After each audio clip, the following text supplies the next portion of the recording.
পয়গম্বর ইব্রাহিম আলাইহিস সালাতু ওয়াস সালাম সারাটা জীবন ভর নিঃসন্তান অবস্থায় কাটিয়েছে, কোনো সন্তান হয় না। এভাবে তার জীবনটা আস্তে আস্তে পার করতে শুরু করলো। ৮৩ বছর বয়স যখন, তখন ইব্রাহিম আমার মালিকের কাছে দোয়া করে, ও আল্লাহ, ৮৩ বছর বয়স হয়ে গেছে, আল্লাহ একটা সন্তানের মুখ দেখতে পারি নাই। ও আমার রব, আপনি আমাকে একটা সন্তানের মালিক বানায়া দেন। ইব্রাহিম পয়গম্বর মালিকের কাছে এই দোয়া করে আর বলে, রব্বি হাবলি মিনাস সালিহিন, রব্বি হাবলি মিনাস সালিহিন। ও আল্লাহ, আপনি আমাকে একটা নেককার সন্তানের মালিক বানাইয়া দেন।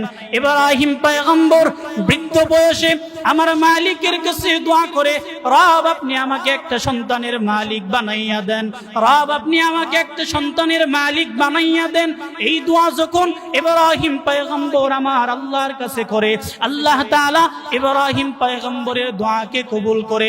ইব্রাহিম আলাইহিস সালাতু ওয়াস সালামের মুনাজাত আমার রব কবুল করে ইব্রাহিম পয়গম্বরকে সুসংবাদ জানায়া দেয়, ও ইব্রাহিম, তুমি আমার থেকে সুসংবাদ নিয়ে নাও, তুমি আমার থেকে সুসংবাদ নিয়ে নাও। আল্লাহ তাআলা সুসংবাদ জানায় ইব্রাহিম পয়গম্বরকে, বলে, ফাবাশশারনাহু বিগুলামিন হালিম। ও ইব্রাহিম, আমি তোমাকে একটা নেককার সন্তানের সুসংবাদ দেয়া দিলাম, আমি তোমাকে একটা বিনয়ী সন্তানের সুসংবাদ দেয়া দিলাম, আমি তোমাকে আমার পক্ষ থেকে একটা সৎ সন্তানের সুসংবাদ তোমাকে দিলাম। সুবহানাল্লাহ।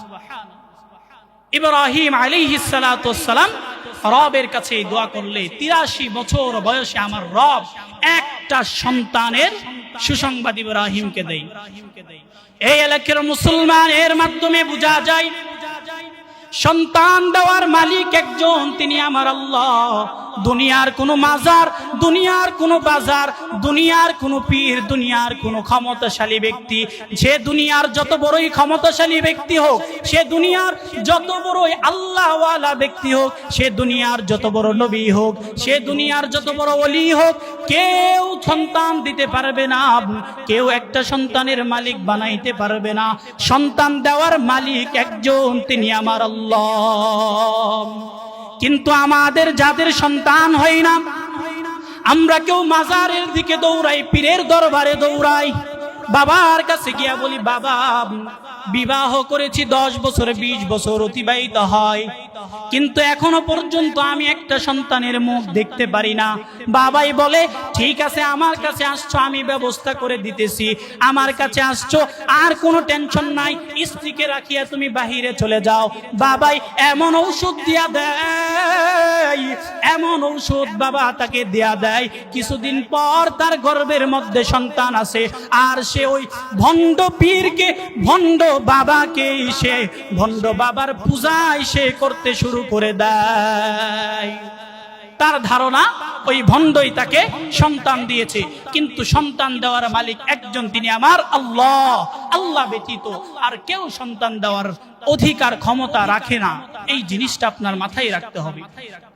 বিয়ে করেছেন 10 বছর, সমস্যা নাই, 20 বছর, সমস্যা নাই, সন্তান তো একজন দেবে, তিনি আমার আল্লাহ।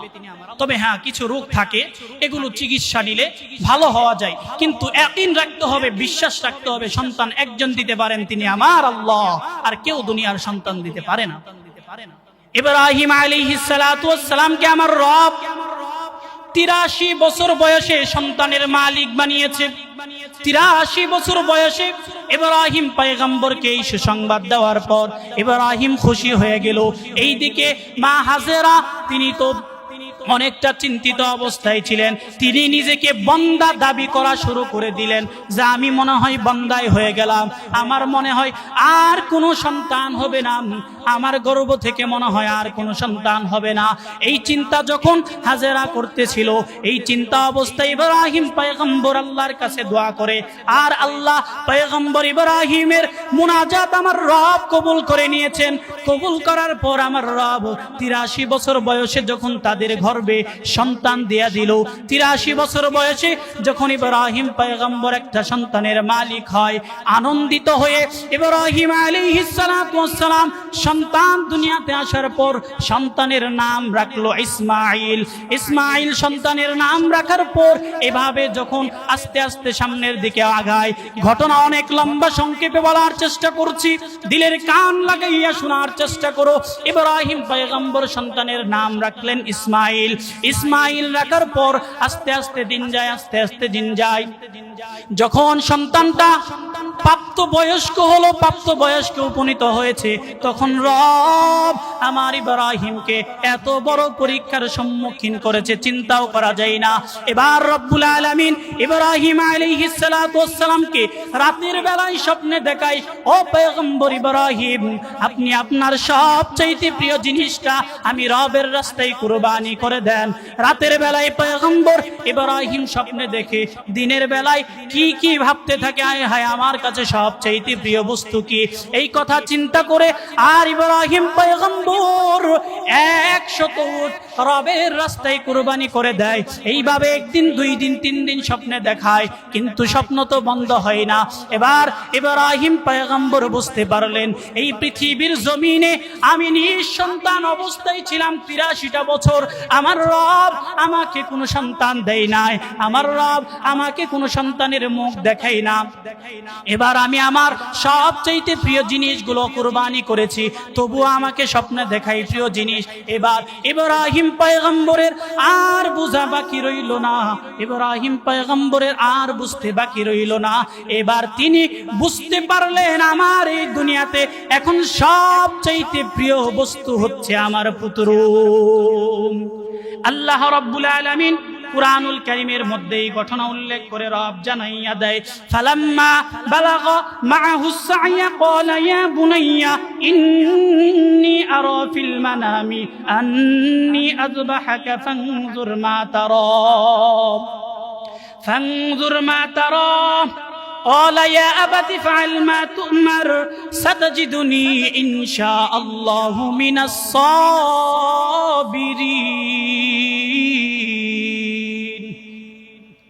আল্লাহ রাব্বুল আলামিন ইব্রাহিম পয়গম্বরকে জানাইয়া দেয়, ও ইব্রাহিম, তোমার যেই সন্তান আমি আল্লাহ তোমাকে দিলাম, তোমাকে 83 বছর বয়সে যেই সন্তানের মালিক বানিয়েছি, সন্তানটা যখন হাঁটা চড়ার মতো বয়স হলো, সাথে নিয়ে যাওয়ার মতো বয়স হয়, তখন আল্লাহ ইব্রাহিম পয়গম্বরকে স্বপ্নে দেখায়, ও পয়গম্বর, আপনি আপনার সন্তানকে আমার রাস্তায় কুরবানি করে দেন। এবার ইব্রাহিম পয়গম্বর এই স্বপ্নে দেখার পর সন্তান ইসমাইলকে গিয়ে বলে, ও পুত্র, আমি তো আমাকে আল্লাহ আদেশ করেছে, আমি স্বপ্নে দেখতেছিলাম আমি তোমাকে আল্লাহর রাস্তায় কুরবানি করছি, জবে করতেছি। এবার ইব্রাহিম আলাইহিস সালাতু ওয়াস সালাম এই কথা বলার পরে পয়গম্বর ইসমাইল পিতাকে সুন্দর একটা জবাব দিয়েছে, যা গোটা পৃথিবীবাসীর জন্য এর একটা উপদেশ, যেই জিনিসটা গোটা পৃথিবীবাসীর জন্য একটা উপদেশ। কেমন উপদেশ জানেননি? ইব্রাহিম পয়গম্বর যখন সন্তানকে গিয়া বলে, ও সন্তান, আমি তোমাকে দেখেছি জবাই করতেছি, আমি স্বপ্নে যুগে তোমাকে জবাই দিতেছি আল্লাহর রাস্তায়। এবার ইসমাইল জানাইয়া দেয়, ইফআল মা তুমার, ও আমার পিতা, আপনি যেই স্বপ্ন দেখেছেন ওই স্বপ্ন আপনি বাস্তবায়ন করা শুরু করে দেন। সাতাজিদুনি ইনশাআল্লাহু মিনাস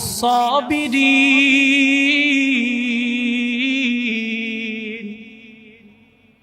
ইব্রাহিম আলাইহিস সালাতু ওয়াস সালাম এই কথা বলার পরে ইসমাইল বলে, সাতাজিদুনি ইনশাআল্লাহু মিনাস সাবিরিন, ও আমার পিতা, নিশ্চয় আপনি আমাকে ধৈর্যশীলদের কাতারে পাবেন, নিশ্চয় আপনি আমাদেরকে ধৈর্যশীলদের দলভুক্ত পাবেন।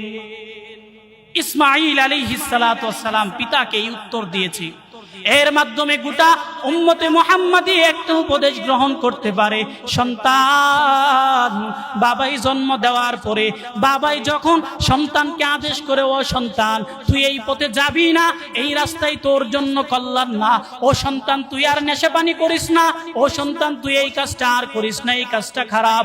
এই কাজটা যখন বাবাই সন্তানকে বলে, সন্তান যদি পিতার আনুগত্য হয়, সন্তান যদি পিতার সৎ সন্তান হয়ে থাকে, পিতাই যে আদেশ করবে সন্তান ওই কথা মানতে বাধ্য। এই উপদেশ আমরা এখান থেকে গ্রহণ করতে পারি। সম্মানিত হাজিরিন, প্রতিটা ইতিহাস আমাদেরকে এক একটা শিক্ষা দিয়ে যায়। ইব্রাহিম আলাইহিস সালাতু ওয়াস সালাম সন্তানকে যখন বলল যে আমি রাতের বেলায় স্বপ্নে দেখতেছি তোমাকে জবেহ করতেছে আল্লাহর রাস্তায়, এবার ইসমাঈল আলাইহিস সালাতু ওয়াস সালাম বলেন ইফআল মা তুমার, হে আমার পিতা, ও আমার প্রাণপ্রিয় বাবা, আপনাকে যেই স্বপ্ন দেখানো হয়েছে আপনি আপনার স্বপ্ন বাস্তবায়ন করা শুরু করে দেন, আমাকে ইনশাআল্লাহ আপনি আমাকে ধৈর্যশীলদের কাতারে পাবেন। সুবহানাল্লাহ। এবার ইব্রাহিম আলাইহিস সালাতু ওয়াস সালাম ছেলে ইসমাঈলকে নিয়ে সুদূর এক মরুভূমির প্রান্তে চলে গেল। চতুর্দিকে শুধু বালু আর বালু, কোনো জনবসতি নাই। ইসমাঈল আলাইহিস সালাতু ওয়াস সালামকে নিয়ে ইব্রাহিম ওই জায়গায় উপস্থিত হয়ে একটা ধারালো চাকু নিয়ে, ধারালো ছুরি নিয়ে ওই জায়গায় গেল। মরুভূমির মধ্যে যাওয়ার পর সন্তান ইসমাঈল পিতাকে ডাক দিয়া বলে, ও আমার বাবা, শেষ হিসাবে, শেষ সময় হিসাবে আমি আপনাকে কয়েকটা কথা বলতে চাই। ও আমার পিতা, আপনি যখন আমাকে জবে করবেন তার আগে আপনি আমার হাতগুলো পাগুলো ভালোভাবে বেঁধে নিবেন। আপনি হাত পাগুলো ভালোভাবে বাঁধবেন, এজন্য যেন আমার হাতের পায়ের নাড়াছড়া দেখে আপনার অন্তরে মায়া না হয়। যদি আপনার অন্তরে মায়া হয় তাহলে রবের আদেশ আপনি পালন করতে পারবেন না। এবার ইসমাঈল বাবাকে ডেকে ডেকে বলে, ও আমার বাবা, আপনি আমার হাতগুলো ভালোভাবে বেঁধে নিবেন, আপনার চক্ষুটা আপনি ভালোভাবে বেঁধে নিবেন, এজন্য বাঁধবেন যেন আমাকে দেখে আপনার মায়া না হয়, আমার মুখের দিকে তাকাইয়া যেন আপনার অন্তরের মধ্যে কোনো মায়া না হয়। যদি আপনার অন্তরের মধ্যে মায়া হয় তাহলে আপনি আপনার কাজ সম্পাদন করতে পারবেন না। ছেলে ইসমাঈল বাবাকে আদেশগুলো দেয়, আর বাবা চোখের পানি অজস্রে ফেলতে থাকে সন্তানের এই সমস্ত কথা শুনে। আর বাবা কান্না করে, কিন্তু করার কিছুই নাই, রবের আদেশ পালন করতে হবে। সন্তান ইসমাঈল বাবাকে এই উপদেশগুলো দেয় আর সুন্দর করে বোঝায়। শেষ বেলায় বলে, বাবা গো, মা তো বাড়িতে আমার জন্য অপেক্ষা করবে যে আমার সন্তান তার বাবার সাথে গিয়েছে। মা বাড়িতে যাওয়ার আগ পর্যন্ত সন্তানের জন্য অপেক্ষা করে। এ যুবক ভাই, তুমিও যখন বাড়ির থেকে বের হও, তোমার মাও কিন্তু শান্তিতে বসবাস করতে পারে না। সন্তান যদি সকাল বেলায় খাবার খেয়ে বের হয়, দুপুরের খাবারের সময় আমার জনমদুগ্নি মা অপেক্ষা করে কখন আমার প্রাণের সন্তান বাড়ির মধ্যে আসবে, কোন সময় আমার সন্তান আসবে, সন্তানকে গোসল দিয়ে কখন আমি মা খাবার খাওয়াইবো, এই কথা বলে আর মা অপেক্ষা করে। কিন্তু সন্তান যখন সকাল বেলা বন্ধু বান্ধবদেরকে নিয়ে দূরে কোথাও ঘুরতে যায়, মা সেই কথাও জানে না সন্তান কোথায় গিয়েছে, কিন্তু মা সন্তানের জন্য অপেক্ষা করে। এক পর্যায়ে আস্তে আস্তে বিকাল হয়ে যায়, সন্ধ্যা ঘনিয়ে আসে, কিন্তু সন্তান এখনো বাড়িতে ফিরে আসে না। মা সন্তানের জন্য চিন্তা করে, আর পেরেশানি অবস্থায় মায়ের পেটেও খাবার নাই, মাও সব দুপুরবেলা খাই না, সন্তানের অপেক্ষা করে। বাবাই যখন সন্ধ্যাবেলা বাড়িতে ফিরে আসে, ওই সন্তানকে মা ডাক দিয়া বলে, ওরে সন্তান, তোর জন্য আমি মা এতক্ষণ যাবত অপেক্ষা করতেছি। বলে বাবা আসার সাথে সাথে বলে, আমার সন্তান সকালবেলা বাড়ির থেকে খাবার খেয়া বাইরে গেল, কিন্তু এখনো পর্যন্ত সন্তান বাড়িতে ফিরে আসে না। বাবাই বলে, কি বলেন, সন্তান এখনো পর্যন্ত বাড়িতে ফিরে আসে নাই, কি বলো? এবার বাবাও পেরেশান, কোথায় গেল। কিছুক্ষণ চিন্তা করার পর হঠাৎ করে সন্তানের ফোন থেকে মায়ের ফোনের মধ্যে একটা কল আসে।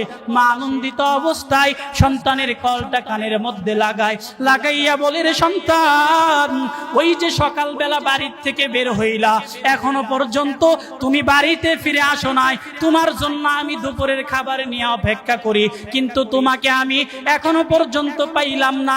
কোথায় আছো, কেমন আছো, আমাকে একটু জানাইয়া দাও। এবার যেই ফোন করলো, অপর পাশ থেকে মায়ের কানের মধ্যে আওয়াজ হয়, কে আপনি? আমি জানি না, আপনার আশেপাশে যদি কেউ থাকে ফোনটা দেন। বাবাই ফোনটা নেয়, নেওয়ার পরে ফোনের ওই পার থেকে কে জানি বলে, আর দেরি নাই, আর দেরি করিয়েন না, তাড়াতাড়ি একটা গাড়ি নিয়ে উপস্থিত হন। আপনার সন্তান ওই দিকে যাওয়ার সময়, পার্কে যাওয়ার সময়, ঘুরতে যাওয়ার সময়, বন্ধু বান্ধবের সাথে যাওয়ার সময় ওই জায়গাতে দুর্ঘটনাবশত গাড়ির সাথে ধাক্কা খেয়ে তাদের গাড়িটার অ্যাক্সিডেন্ট হয়। অ্যাক্সিডেন্ট হওয়ার সাথে সাথে দুইটা বন্ধু হাসপাতালে, আর আপনার সন্তানটাকে আর বাঁচানো গেল না। আপনার সন্তান জাগায় আমার রবের ডাকে সাড়া দিয়ে ইহকালে চলে গেল, পরকালে চলে যায়। এই কথা শোনার পরে বাবাই হাউমাউ করে কান্না করে দেয়। মা জিজ্ঞেস করে, কি হয়েছে, কি হয়েছে, আমার সন্তান কোথায়? এই কথা যখন বলে, বাবাই কান্না করে আর বলে, আর সময় নাই, তাড়াতাড়ি দৌড়াও সন্তানের লাশটা আনার জন্য। এই কথা শোনার পরে মা অজ্ঞান হয়ে যায়। ও সন্তান, কোন মা বাবাকে তুমি কষ্ট দিতেছো? কাদেরকে আজকে তুমি কষ্ট দাও? যেই মা তোমাকে 10 মাস 10 দিন গর্ভে রেখেছে, তুমি সন্তান তাদের কাছে কতটা গুরুত্বপূর্ণ, ততদিন পর্যন্ত তোমাকে বোঝানো সম্ভব না, যতদিন না তুমি সন্তানের বাবা হইবা। প্রতিটা সন্তান তার, প্রতিটা বাবা মা তার সন্তানের প্রতি মায়াশীল। এবার ইসমাইল আলাইহিস সালাতু ওয়াস সালাম বাবাকে বলে, বাবা, আমার মাকে সান্ত্বনা দেওয়ার জন্য, মাই তো জানে আমরা একসাথে আসছি, মাকে সান্ত্বনা দেওয়ার জন্য আমার পরনের কাপড়গুলোতে রক্ত মিশাইয়া একটু ছিঁড়ে মার কাছে নিয়ে দিয়া দিবেন। রক্ত মিশানো কাপড় মাকে দিয়া বলবেন, এই যে আমার সন্তানকে জঙ্গলার বাঘে হিংস্র প্রাণীরা খেয়ে ফেলেছে, এই পোশাকটা নিয়া আমার মাকে সান্ত্বনা দিবেন। ইব্রাহিম পয়গম্বর সন্তানের কথাগুলো শোনার পরে সঠিকভাবে সন্তানকে বাধাই করে, এবার ইব্রাহিম পয়গম্বর আমার রবের খুশির জন্য সন্তানের গলায় বিসমিল্লাহি আল্লাহু আকবার বলে সন্তানের গলায় ছুরি চালাইয়া দেয়। এইদিকে আসমানের ফেরেশতারা আমার রবের কাছে তাসবিহ তাহলিল পড়ে আর চিৎকার করে বলে, ও আমার মালিক, ও আমার দয়াময় আল্লাহ, ও আমাদের প্রভু, হায় আল্লাহ, ওই বৃদ্ধ লোকটার হাত থেকে আপনি এই ছোট্ট যুবকটাকে রক্ষা করেন। ফেরেশতারা আল্লাহর কাছে দোয়া করে, আল্লাহ তাআলা ফেরেশতাদের দোয়া কবুল করে। এবার আমার রব জিবরাইল আলাইহিস সালাতু ওয়াস সালামকে বলে, ও জিবরাইল, জান্নাত থেকে একটা দুম্বা নিয়া ইব্রাহিমের ছুরির নিচে ধরিয়া দাও, ইব্রাহিমের ছুরির নিচে এই দুম্বাটা লাগাইয়া দাও। দুম্বার গলা কাটবে আমার ইসমাইলের, আমি কিছু হতে দিব না। আমার রবের আদেশ পাওয়ার সাথে সাথে ফেরেশতা একটা পশু নিয়ে আসলো, দুম্বা আনিয়া ইব্রাহিমের ছুরির নিচে দেয়া দেয়। দুম্বা কুরবানি হয়, কিন্তু ইসমাইলের গায়ে ছুরির আঘাত পড়ে না। এবার চক্ষু খোলার পর ইব্রাহিম আলাইহিস সালাতু ওয়াস সালাম দেখে একটা পশু কুরবানি হয়েছে, তার সন্তান কুরবানি হয় না। এবার আমার রব ইব্রাহিম আলাইহিস সালাতু ওয়াস সালামকে ডাকিয়া ডাকিয়া বলে, ও ইব্রাহিম, আমি তোমাকে যেই স্বপ্ন দেখাইছিলাম, আমি তোমার কাছে যা চাইছিলাম, তোমাকে আমি যেই পরীক্ষা দিয়েছিলাম, ওই পরীক্ষায় তুমি পরিপূর্ণ উত্তীর্ণ হয়েছো, ওই পরীক্ষা তুমি সুন্দরভাবে পালন করেছো। এই পরীক্ষায় তুমি পরীক্ষা দেওয়ার জন্য কোনো তাল বাহানা করো নাই, কোনো কিছুই করো নাই। আমি রব যেইভাবে তোমার কাছে চাইছিলাম, তুমি আমাকে ওইভাবেই, তুমি আমার কাছে ওইভাবেই তুমি আমার পরীক্ষায় উত্তীর্ণ হয়েছো, ওইভাবে আমি তোমার কাছে প্রতিদান পেয়েছি। ওই ইব্রাহিম, আমি তোমার এই কুরবানির কাহিনীকে ভুলে দিতে দিব না।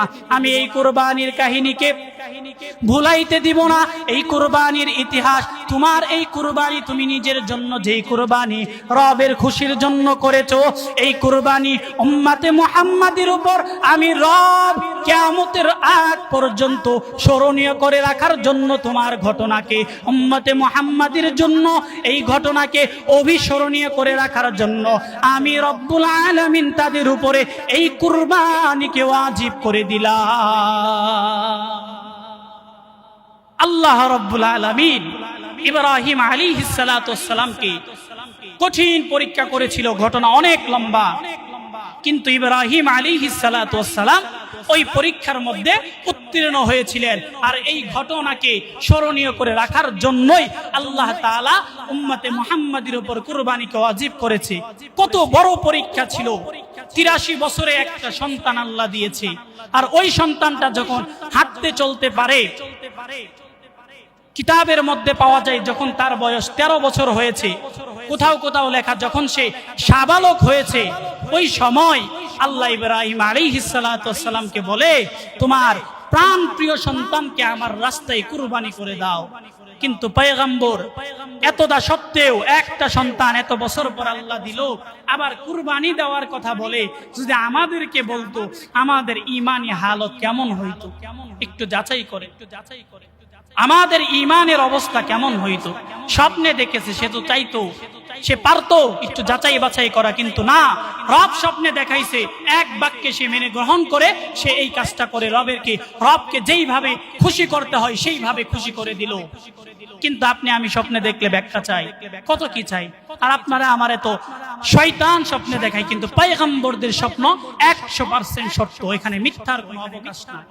সম্মানিত মুসল্লিয়ানে কারাম, এই ছিল আমাদের কুরবানির সংক্ষিপ্ত ইতিহাস। কিন্তু এই যে সামনে কয়েকদিন পরেই আসতেছে জিলহজ মাস, এই জিলহজ মাসে আমাদের বিশেষ কিছু আমল আছে, সংক্ষেপে বলবো, তারপরে এই কথা শেষ করে দেব। আল্লাহ তাআলা কুরআনুল কারীমের মধ্যেও এই কথা উল্লেখ করেছেন। জিলহজের প্রথম 10 দিনের কথা আল্লাহ তাআলা কুরআনের মধ্যেও বলেছেন। আল্লাহ তাআলা কুরআনের মধ্যেও তার গুরুত্ব এবং মহত্ব উল্লেখ করেছেন। হাদিস শরীফের মধ্যে জিলহজের প্রথম 10 দিনের ফজিলত এজন্য এভাবে উল্লেখ করেন, মায়ার নবী বলেন, যারা জিলহজ মাসের 1 তারিখে একটা রোজা রাখবে, এভাবে 9 তারিখ পর্যন্ত যারা রোজা রাখবে, এই 10 দিন যারা রোজা রাখে, প্রতিদিনের রোজার বদৌলতে পুরা বছর রোজা রাখলে যে সওয়াব হতো, আল্লাহ তাআলা তার আমল নামায় সেই সওয়াব যুক্ত করে দেয়। সুবহানাল্লাহ। প্রত্যেক দিন রোজা রাখলে পুরা বছর রোজা রাখার সওয়াব, এটা তো আছেই। আল্লাহ তাআলা রাসূল করিম সাল্লাল্লাহু আলাইহি ওয়াসাল্লাম হাদিসের মধ্যে বলেন যে জিলহজ মাসের আরাফার একটা দিন আছে, 9 তারিখ। ওই 9 তারিখে আরাফার দিন যে একটা রোজা রাখবে, রাসূল হাদিসের মধ্যে স্পষ্ট জানায় দেন, রব্বুল আলামিন তার পূর্ববর্তী এবং পরবর্তী 1 বছরের গুনাহ মাফ করে দিবে। সুবহানাল্লাহ। এই হচ্ছে জিলহজ মাসের সংক্ষিপ্ত ফজিলত। এছাড়াও ফজিলত, অগণিত ফজিলত আছে। এই জিলহজ মাসে হজের মতো এক বিশাল কার্য সম্পাদনা করা হয়।